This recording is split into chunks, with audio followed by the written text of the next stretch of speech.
প্রধানমন্ত্রী জনাব তারেক রহমানের রাষ্ট্রীয় ইফতার মাহফিলে মাজার পূজারী ভণ্ড বেদাতীদের আমন্ত্রণ জানানো হয়নি।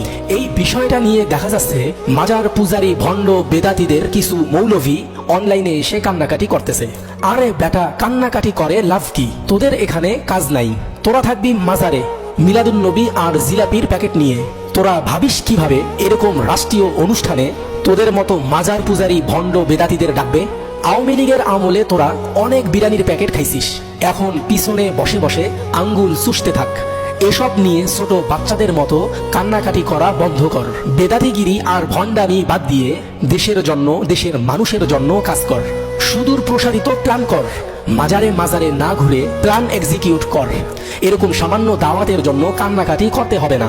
দাওয়াত তোদের পেছনে পেছনে এমনিতেই দৌড়াবে। গতকালের অনুষ্ঠানে যে আলেমরা দাওয়াত পেয়েছে তারা যুগ উপযোগী কাজ করে সামনে গিয়েছে, এটাই সত্য।